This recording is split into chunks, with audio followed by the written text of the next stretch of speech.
Qual é a utilidade marginal dos bens A, B, C, N? Você tem essa tabelinha para calcular? Quando você vai no supermercado, o que você faz? Você olha e diz, pô, aquela cerveja está barata, não vou pegar. Ou então você diz, olha assim, e ali está vendendo camisa do Flamengo, não quero. Utilidade marginal para mim é zero.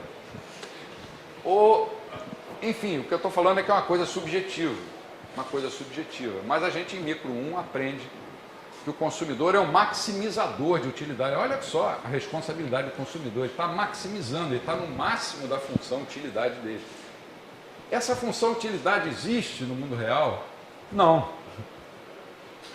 Se eu perguntar a alguém aqui, qual a sua função utilidade? Alguém vai dizer, esse professor ficou maluco. Qual a função utilidade de um consumidor normal? Ninguém sabe, nem ele sabe. Depende das circunstâncias de tempo, de lugar e das avaliações subjetivas que ele faz. Mas lá na micro 2, né, depois de estudar a teoria do consumidor, você vai estudar a chamada teoria da firma, no segundo semestre. E no terceiro estuda equilíbrio geral. Quando você estuda a teoria da firma, você estuda formas de mercado. Aí começa estudando o mercado de concorrência perfeita, que é uma construção imaginária, mas é um modelo teórico, cujas hipóteses são tão restritivas que muitas vezes os economistas nos livros, textos, nem colocam essas hipóteses, talvez com vergonha. Quais são essas hipóteses? No mercado de concorrência perfeita, você tem a primeira característica, chama-se atomicidade. Isso quer dizer que existe um número infinito de empresas produzindo o mesmo produto. Você tem um número infinito de empresas concorrentes produzindo o mesmo produto. De maneira que nenhuma dessas empresas tem poder de fixar preços no mercado. Essa é a primeira característica, a atomicidade. Cada empresa é um átomo, tão pequeno diante do tamanho do mercado. A segunda característica é a homogeneidade. Essa também é forte. Há mercados com muitas empresas, claro, mas a segunda é a homogeneidade. Significa que cada uma dessas, sei lá, milhares, milhões de empresas produz exatamente o mesmíssimo produto do que todas as outras. Não tem diferenciação nenhuma. De cheiro, qualidade, sabor, é tudo igual. Tudo igual. Parece assim a população da China. Você olha, todo mundo igualzinho. A terceira característica do mercado de concorrência perfeita é a fluidez. Fluidez de quê? Aí entra os austríacos de Sola. Fluidez de conhecimento. O conhecimento, por parte dos participantes do mercado de concorrência perfeita, é perfeito, está igualmente distribuído e todos podem tomar suas decisões de forma a maximizar a sua utilidade. Eu não preciso nem comentar, depois que a gente já falou sobre o conhecimento. Existe ainda uma quarta característica dos mercados de concorrência perfeita que também, para um austríaco, é motivo de riso ou de choro, dependendo do humor que ele esteja no dia. Ela diz o seguinte, não existem barreiras à entrada ou à saída. Qualquer empresa que quisesse entrar em um mercado de concorrência perfeita, entraria imediatamente. E qualquer empresa que quisesse sair, sairia imediatamente. Ora, isso é negar a existência do fator tempo. Basta dizer que no Brasil, para abrir uma empresa, você leva, em média, 150 dias. Dependendo do setor, da atividade, do tamanho da empresa. E para fechar, você leva, em média, de 9 a 10 anos.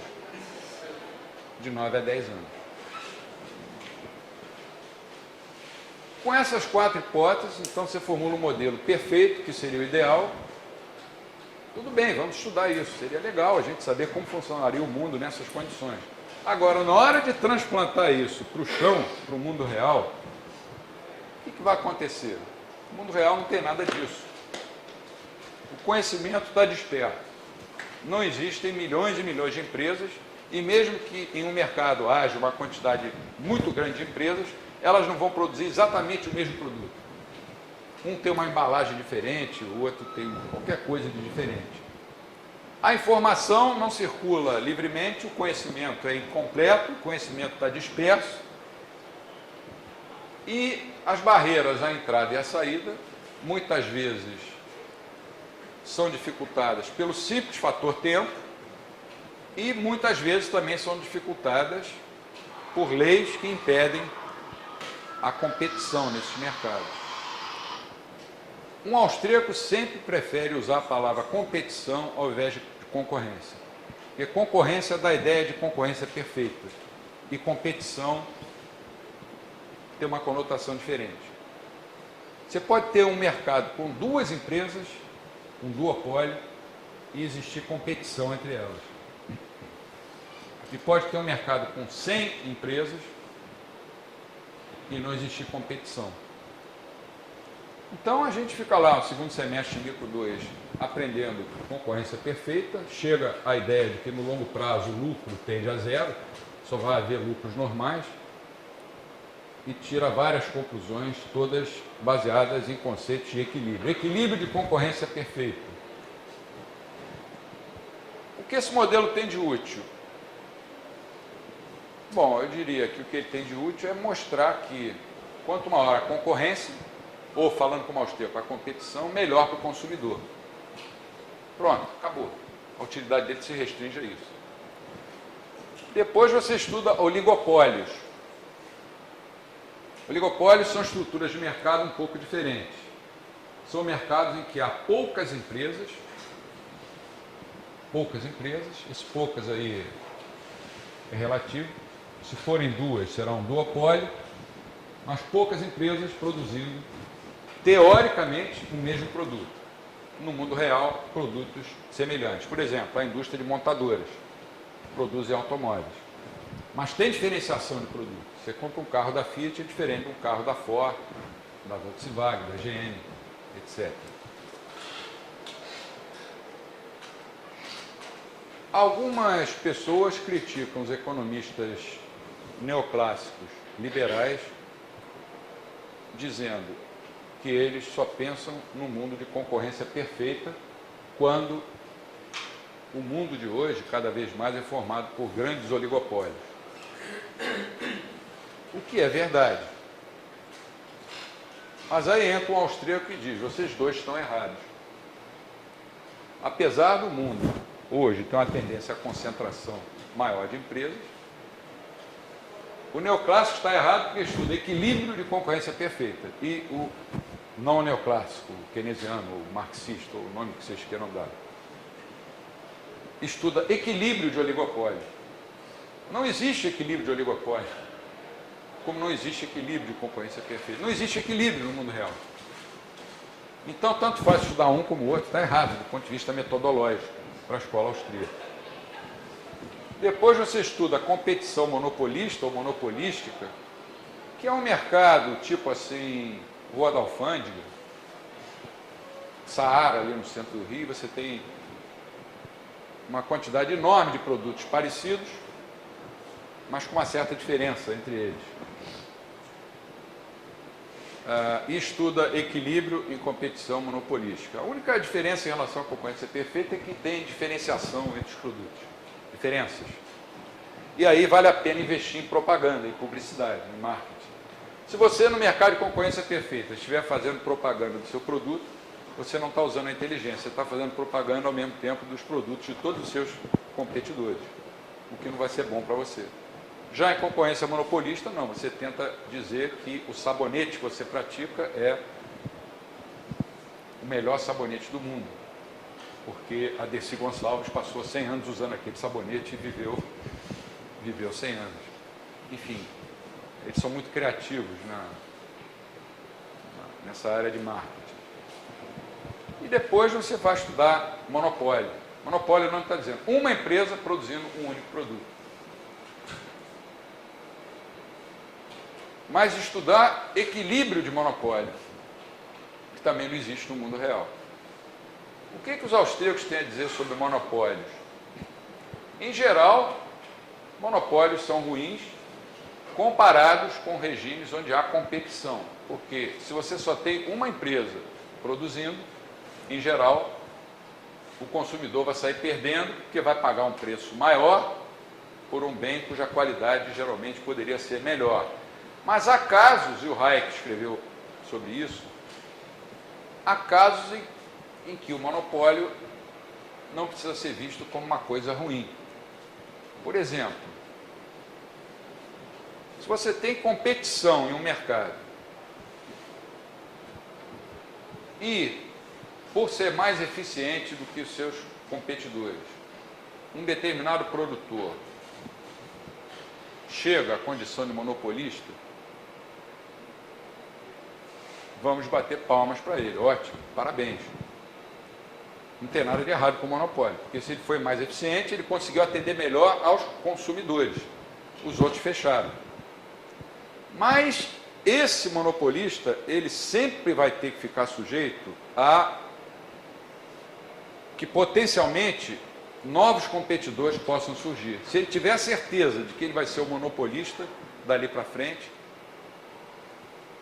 ele vai descansar e não vai ter mais essa preocupação, essa obrigação de atender o consumidor. E se a gente observar na prática, muitos dos monopólios que existem no mundo são monopólios legais.